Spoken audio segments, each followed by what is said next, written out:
Hi guys, welcome back to my new blog. ಎಲ್ಲರೂ ಹೇಗಿದ್ದೀರಾ? I hope ಎಲ್ಲರೂ ಚೆನ್ನಾಗಿದ್ದೀರಾ ಅಂತ ಅಂದ್ಕೊಂಡಿದ್ದೀನಿ. ಗೈಸ್, ನಾನಿವತ್ತು ಬೆಂಡೆಕಾಯಿ ಸಾಂಬಾರು ಹಾಗೆ ಮುದ್ದೆ ಮತ್ತು ಅದ್ರ ಜೊತೆಗೆ ರೈಸ್ ಮಾಡ್ತಾಯಿದ್ದೀನಿ. ಓಕೆ ಗೈಸ್, ಇನ್ನೂ ಯಾರು ನನ್ನ ಚಾನಲ್ಗೆ ಸಬ್ಸ್ಕ್ರೈಬ್ ಆಗದೆ ವೀಡಿಯೋಸ್ನ ನೋಡ್ತಾ ಇದ್ದೀರಾ, ಪ್ಲೀಸ್ ನನ್ನ ಚಾನಲ್ಗೆ ಸಬ್ಸ್ಕ್ರೈಬ್ ಮಾಡಿಕೊಂಡು ಎಲ್ಲ ಬ್ಲಾಗ್ಸ್ಗಳನ್ನ ನೋಡಿ. ಇವಾಗ ನಾನು ಬೆಂಡೆಕಾಯಿ ಸಾಂಬಾರು ಮಾಡೋದಕ್ಕೆ ಹೆಸರು ಕಾಳನ್ನ ಸ್ವಲ್ಪ ಹಂಚಲ್ಲಿ ಹುರ್ಕೊಳ್ತಾ ಇದ್ದೀನಿ. ಬೆಂಡೆಕಾಯಿ ಸಾಂಬಾರನ್ನ ಹಾಗೇನೂ ಮಾಡ್ಬೋದು, ಬರೀ ಬೆಂಡೆಕಾಯಿ ಅಷ್ಟೇ ಹಾಕ್ಬಿಟ್ಟು ಮಾಡ್ಬೋದು. ಈ ಥರ ಹೆಸ್ರು ಕಾಳು ಹಾಕಿದರೆ ಇನ್ನೂ ತುಂಬಾ ಟೇಸ್ಟಿಯಾಗಿ ಬರುತ್ತೆ. ಏನಕ್ಕೆ ಅಂದರೆ ಬರೀ ಬೆಂಡೆಕಾಯಿ ಇರುತ್ತೆ ಅಲ್ವಾ, ಅದ್ರ ಜೊತೆಗೆ ಇದು ಸ್ವಲ್ಪ ಇದ್ದರೆ, ಹೆಸ್ರು ಕಾಳು ಸಹ ಇದ್ದರೆ ಸ್ವಲ್ಪ ಇನ್ನೂ ತಿನ್ನೋಕ್ಕೆ ಬಾಯಿಗೆ ಸಿಗ್ತಾ ಇರುತ್ತೆ ಆವಾಗ. ಅದಕ್ಕೆ ನಾನು ಬೆಂಡೆಕಾಯಿ ಜೊತೆ ಹೆಸ್ರು ಕಾಳನ್ನು ಸೇರಿಸ್ಕೊಳ್ತಾ ಇದ್ದೀನಿ. ಬೆಂಡೆಕಾಯಿನೂ ಸಣ್ಣದಾಗಿ ಕಟ್ ಮಾಡಿಬಿಟ್ಟು ಈ ರೀತಿ ಕಟ್ ಮಾಡಿಕೊಂಡು ಅದು ಚೆನ್ನಾಗಿ ಹುರ್ಕೋಬೇಕು. ಅದು ಸ್ವಲ್ಪ ಬ್ಲ್ಯಾಕ್ ಆಗೋ ಥರ, ಅಂದರೆ ಫುಲ್ ಅದು ಬ್ಲ್ಯಾಕ್ ಆಗಲ್ಲ, ಇದು ಗ್ರೀನಾಗಿ ಕಾಣಿಸ್ತಾ ಇದೆ ಅಲ್ವಾ, ಸ್ವಲ್ಪ ಹುರಿದಂಗೆ ಬ್ಲ್ಯಾಕ್ ಆಗಬೇಕು. ಅಲ್ಲಿವರೆಗೂ ನಾವು ಇದನ್ನು ಬೆಂಡೆಕಾಯಿನ ಚೆನ್ನಾಗಿ ಹಂಚಲ್ಲಿ ಹುರ್ಕೋಬೇಕು. ಅದಕ್ಕೆ ಇವಾಗ ಏನೇನು ಮಸಾಲ ಬೇಕು ಅಂತ ನಾನು ಇವಾಗ ರೆಡಿ ಮಾಡ್ಕೊಳ್ತಾ ಇದ್ದೀನಿ. ಒಂದು ಮಿಕ್ಸಿ ಜಾರ್ಗೆ ಸ್ವಲ್ಪ ಕೊಬ್ಬರಿ ಜಾಸ್ತಿ ಹಾಕೋಂಗಿಲ್ಲ, ಸ್ವಲ್ಪ ಕೊಬ್ಬರಿ, ಒಂದು 3 ಟೊಮ್ಯಾಟೊ, ಸಿಪ್ಪೆ ಬಿಡಿಸಿರೋ ಅಂಥ ಬೆಳ್ಳುಳ್ಳಿ ಒಂದು 4ರಿಂದ 5 ಎಸಳು, ಸ್ವಲ್ಪ ಕೊತ್ತಂಬರಿ ಸೊಪ್ಪನ್ನ ಹಾಕ್ಕೊಳ್ತಾ ಇದ್ದೀನಿ. ಇವಾಗ ಇದಕ್ಕೆ 3 ಟೊಮ್ಯಾಟೊ ಆಲ್ರೆಡಿ ಹಾಕಿದ್ದೀವಿ. ಹುಣಸೆಹಣ್ಣು ನೋಡ್ಕೊಂಬಿಟ್ಟು ಹಾಕ್ಕೋಬೇಕು, ನಾವು ಎಷ್ಟು ಸಾಂಬಾರು ಮಾಡ್ತೀವೋ ಅದ್ರ ಮೇಲೆ ಡಿಪೆಂಡ್ ಆಗುತ್ತೆ. ಒಂದು ನಿಂಬೆಹಣ್ಣಿಗೆ ಗಾತ್ರದಷ್ಟು ಹುಣಸೆಹಣ್ಣ ಹಾಕ್ಕೊಂಡಿದ್ದೀನಿ. ಹಾಗೆ ಬೆಂಡೆಕಾಯಿನೂ ಚೆನ್ನಾಗಿ ಹುರಿತಾ ಇದ್ದೀನಿ. ಇವಾಗ ಅದು ಚೆನ್ನಾಗಿ ಫ್ರೈ ಆಗಲಿ, ಸ್ವಲ್ಪ ಹುರಿಲಿ ಅದು. ಅಷ್ಟರಲ್ಲಿ ನಾವು ಮಸಾಲ ರುಬ್ಕೊಂಡು ಬರೋಣ. ಹಾಗೆ ಆನಲ್ಲೇ ಇದೆ, ನಾನಿವಾಗ ಮಸಾಲ ಎಲ್ಲ ರುಬ್ಕೊಂಡು ಬಂದೆ. ಇವಾಗ ಒಗ್ಗರಣೆ ಕೊಡೋದಕ್ಕೆ ಈರುಳ್ಳಿ, ಹಿಂಗು, ಸಾಸಿವೆ, ಜೀರಿಗೆ ಮತ್ತು ಕರಿಬೇವು ರೆಡಿ ಮಾಡ್ಕೊಂಡಿದ್ದೀನಿ. ಹೆಸ್ರು ಕಾಳನ್ನು ಇಲ್ಲೇ ಇಟ್ಕೊಂಡಿದ್ದೀನಿ. ಇವಾಗ ಬೆಂಡೆಕಾಯಿನೂ ಹುರ್ಕೊಂಡೆ, ಅದನ್ನು ಹೆಸ್ರು ಕಾಳು ಒಂದು ಬಟ್ಲಲ್ಲಿ ಹಾಕಿಟ್ಟಿದ್ದೀನಿ. ಇವಾಗ ನಾನು ಗ್ಯಾಸ್ ಮೇಲೆ ಒಂದು ಪಾತ್ರೆ ಇಟ್ಕೊಂಡ್ಬಿಟ್ಟು ಅದಕ್ಕೆ ಒಂದು 3-4 ಟೇಬಲ್ ಸ್ಪೂನಷ್ಟು ಅಡುಗೆ ಎಣ್ಣೆನ ಹಾಕ್ಕೊಳ್ತಾ ಇದ್ದೀನಿ. ಎಣ್ಣೆ ಹಾಕ್ಬಿಟ್ಟು ಅದು ಸ್ವಲ್ಪ ಬಿಸಿ ಆಗಲಿ. ಸ್ವಲ್ಪ ಬಿಸಿ ಆದಮೇಲೆ ಸಾಸಿವೆ, ಜೀರಿಗೆ, ಹಾಗೆ ಕರಿಬೇವು ಮತ್ತು ಈರುಳ್ಳಿ ಹಾಕ್ಬಿಟ್ಟು ಚೆನ್ನಾಗಿ ಒಗ್ಗರಣೆ ಕೊಡ್ತಾಯಿದ್ದೀನಿ. ಇವಾಗ ಸಾಂಬಾರಿಗೆ ಒಗ್ಗರಣೆ ಕೊಡಬೇಕಲ್ವ, ಅದಕ್ಕೆ ಒಗ್ಗರಣೆ ರೆಡಿ ಮಾಡ್ಕೊಳ್ತಾ ಇದ್ದೀನಿ. ಇದಕ್ಕೆ ಹಿಂಗೆ ಹಾಕ್ಕೊಳ್ತೀನಿ, ನಾನು ಎಲ್ಲ ಸಾಂಬಾರಿಗೂ ಸಹ ಹಿಂಗೆ ಹಾಕ್ತೀನಿ.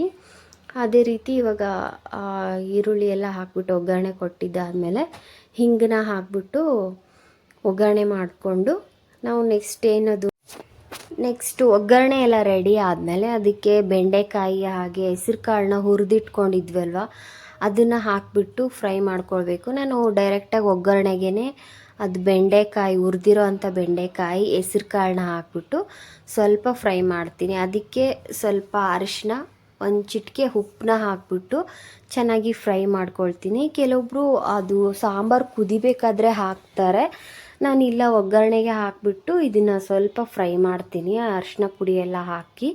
ಇದಾಗಿದ್ಮೇಲೆ ರುಬ್ಬಿರೋ ಅಂಥ ಮಸಾಲಾನ ಆ್ಯಡ್ ಮಾಡಬೇಕು. ಗೈಸ್ ನೋಡಿ, ಇವಾಗ ನಾನು ಇದಿಷ್ಟು ಚೆನ್ನಾಗಿ ಈ ಥರ ಎಣ್ಣೆಲೇ ಫ್ರೈ ಮಾಡಿದೆ. ಜಾಸ್ತಿ ಏನು ಫ್ರೈ ಮಾಡೋದು ಬೇಡ, ಜಸ್ಟ್ ಹಾಗೆ ಎಲ್ಲ ಹುರಿದಿರ್ತೀವಲ್ವ, ಹಾಗೆ ಎಣ್ಣೆಯಲ್ಲಿ ಈ ಥರ ಒಗ್ಗರಣೆ ಕೊಟ್ಕೊಂಡ್ರೆ ಆಯಿತು, ಸಾಕು.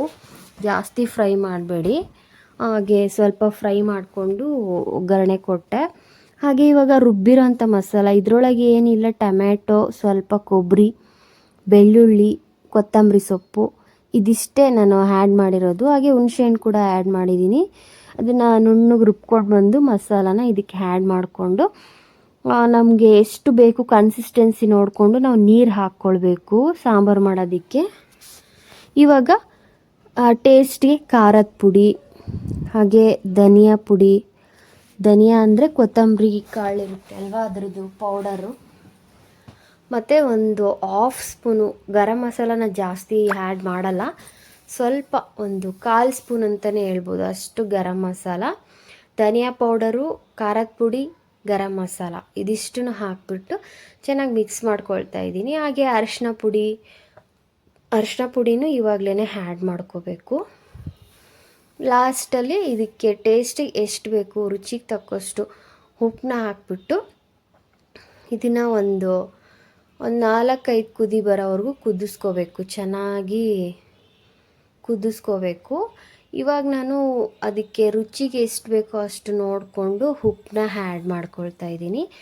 ಸಾಂಬಾರಿಗೆ ಯಾವಾಗಲೂ ಕಲ್ಲುಪ್ಪೆ ಆ್ಯಡ್ ಮಾಡಬೇಕು. ಕಲ್ಲು ಉಪ್ಪು ಆ್ಯಡ್ ಮಾಡಿದರೆ ಟೇಸ್ಟ್ ಬರುತ್ತೆ ಅಂತಾರೆ. ಸೊ ಹಾಗಾಗಿ ನಾನು ಸಾಂಬಾರಿಗೆ, ರೈಸ್ಗೆ ಎಲ್ಲ ಕಲ್ಲುಪ್ಪೆ ಹಾಕ್ತೀನಿ. ಈ ಥರ ಏನಾದರೂ ಗ್ರೇವಿ ಆ ಥರ ಮಾಡಿದರೆ ಸಣ್ಣ ಉಪ್ಪು ಹಾಕ್ತೀನಿ. ಗೈಸ್ ನೋಡಿ ಇವಾಗ ಎಷ್ಟು ಚೆನ್ನಾಗಿ ಕುದೀತಾ ಇದೆ. ಬೆಂಡೆಕಾಯಿ ಸಾಂಬಾರು ಇವಾಗ ರೆಡಿ ಆಯಿತು. ಬೆಂಡೆಕಾಯಿ ಏನು ಜಾಸ್ತಿ ಬೇಯೋದು ಬೇಡ, ಏನಕ್ಕೆ ಅಂದರೆ ಆಲ್ರೆಡಿ ಹುರಿದಿರ್ತೀವಿ ಅಲ್ವಾ, ಹಂಚಲ್ಲಿ ಹಾಕ್ಬಿಟ್ಟು. ಹಾಗೆ ಒಂದು 4-5 ಕುದಿ ಬಂದರೆ ಸಾಕು.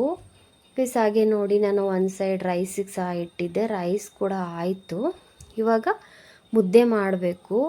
ಮುದ್ದೆಗೆ ಇವಾಗ ಸಾಂಬಾರು ರೈಸ್ ಎಲ್ಲ ರೆಡಿ ಆಯಿತು ಅಲ್ವಾ. ಇವಾಗ ಮುದ್ದೆ ಮಾಡೋದಕ್ಕೆ ನಾನು 1-1.5 ಚಮಚನಷ್ಟು ನೀರನ್ನ ಹಾಕಿದ್ದೀನಿ. ಒಂದು ಪಾತ್ರೆಗೆ ಹಾಕಿಬಿಟ್ಟು 1 ಚಮಚ ಹಿಟ್ಟನ್ನ ಹಾಕಿ ಚೆನ್ನಾಗಿ ಕುದಿಯೋಕ್ಕೆ ಬಿಟ್ಟಿದ್ದೀನಿ. ಮುದ್ದೆ ಮಾಡೋಕ್ಕಿಂತ ಮುಂಚೆ ನಾವು 1.5 ಚಮಚ ನೀರು ಹಾಕಿರ್ತೀವಲ್ವ ಪಾತ್ರೆಗೆ, ಅದಕ್ಕೆ ಸ್ವಲ್ಪ ಬಿಸಿ ಆದಮೇಲೆ 1 ಸ್ಪೂನಷ್ಟು ಹಿಟ್ಟನ್ನ ಹಾಕಿಬಿಟ್ಟು ಚೆನ್ನಾಗಿ ಕುದಿಯೋಕ್ಕಿಡಬೇಕು. ನಾನು ಏನಿಲ್ಲ ಅಂದರೂ ಒಂದು 10-15 ನಿಮಿಷ, ಇಲ್ಲ ಅಂದರೆ ಒಂದೊಂದು ಸಾರಿ 20 ಮಿನಿಟ್ಸೇ ಇದನ್ನು ಚೆನ್ನಾಗಿ ಕುದಿಸ್ಕೊಂಡ್ಬಿಡ್ತೀನಿ.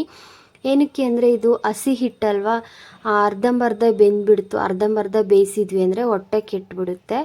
ಅದೇ ಮುದ್ದೆ ಏನಕ್ಕೆ ಅಂದರೆ ಚೆನ್ನಾಗಿ ಬೇಯಬೇಕು. ಅದು 1 ಸ್ಪೂನ್ ಹಿಟ್ಟು ಹಾಕಿರ್ತೀವಲ್ವ, ಅದು ಒಂದು 15 ನಿಮಿಷನಾದರೂ ಚೆನ್ನಾಗಿ ಅದು ಬೇಯಬೇಕು. ಹಿಟ್ಟು ಬೆಂದ ಮೇಲೇ ನಾವು ಹಿಟ್ಟು ಹಾಕ್ಬಿಟ್ಟು ಕೂಡಿಸ್ಬೇಕು.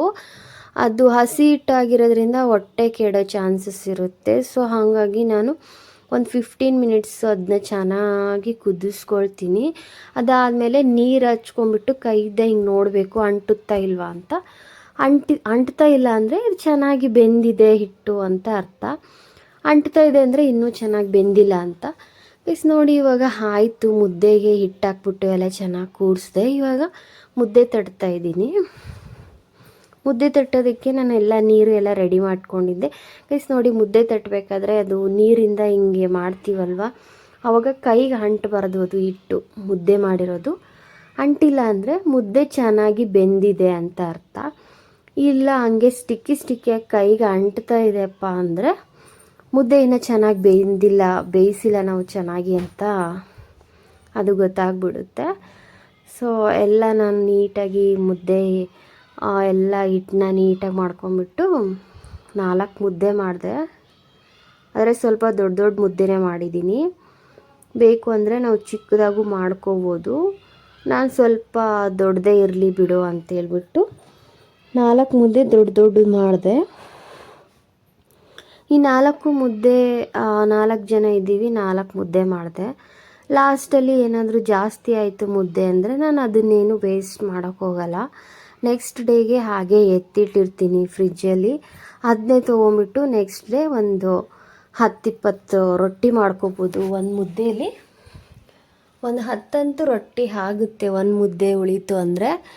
ಸೊ ಹಾಗಾಗಿ ನಾನು ಉಳಿದಿರೋವಂಥ ಮುದ್ದೆಯಲ್ಲಿ ರೊಟ್ಟಿ ಮಾಡ್ತೀನಿ. ಉಳಿದಿಲ್ಲ ಅಂದರೆ ಮತ್ತೆ ನಾನು ರೊಟ್ಟಿಗೆಲ್ಲ ಮಾಡ್ಕೋಬೇಕಲ್ವ, ಆ ರೀತಿ ರೊಟ್ಟಿದು ಹಿಟ್ಟೆಲ್ಲ ಮಾಡಿಕೊಂಡು ಆಮೇಲೆ ನಾನು ರೊಟ್ಟಿನ ಮಾಡ್ತೀನಿ. ಗೈಸ್ ನೋಡಿ ಇವಾಗ 3 ಮುದ್ದೆ ಆಯಿತು. ಇನ್ನೂ 1 ಮುದ್ದೆ ಮಾಡ್ತಾಯಿದ್ದೀನಿ. ದೊಡ್ಡದಾಯಿತು ಮುದ್ದೆ. ಸೊ ಇದು ಲಾಸ್ಟು, ಇದು 4ನೇ ಮುದ್ದೆ. ಇದೊಂದು ಮಾಡಿದ್ರೆ ಆಯಿತು, 4 ಮುದ್ದೆ ಆಯಿತು. ಅದರಲ್ಲಿ ಸ್ವಲ್ಪ ಉಳಿದ್ರೆ ರೊಟ್ಟಿ ಮಾಡ್ತೀನಿ ಅಷ್ಟೇ ನೆಕ್ಸ್ಟ್ ಡೇಗೆ, ನೋ ಪ್ರಾಬ್ಲಮ್. ಉಳಿದ್ರೆ ಏನು ವೇಸ್ಟ್ ಏನು ಆಗಲ್ಲ ಮುದ್ದೆ. ಫ್ರಿಜ್ಜಲ್ಲಿ ಇಟ್ಕೊಂಬಿಟ್ಟು ನಾವು ಯಾವಾಗ ಬೇಕಿದ್ರೂ ರೊಟ್ಟಿ ಮಾಡ್ಕೊಳ್ಬೋದು. ನಾನು ಹಾಗೆ ಮಾಡ್ತೀನಿ. ಮುದ್ದೆನ ಏನು ವೇಸ್ಟ್ ಮಾಡೋಕ್ಕೆ ಹೋಗಲ್ಲ, ಉಳಿದ್ರೆ ಅದನ್ನೇ ರೊಟ್ಟಿಗೆ ಹಾಕ್ಬಿಡ್ತೀನಿ ಅಷ್ಟೇ. ಗೈಸ್ ನೋಡಿದ್ರಿ ಅಲ್ವಾ ಇವತ್ತಿನ ಬ್ಲಾಗ್ ಹೇಗಿತ್ತು ಅಂತ ನನಗೆ ಕಮೆಂಟ್ ಮಾಡಿಬಿಟ್ಟು ಹೇಳಿ.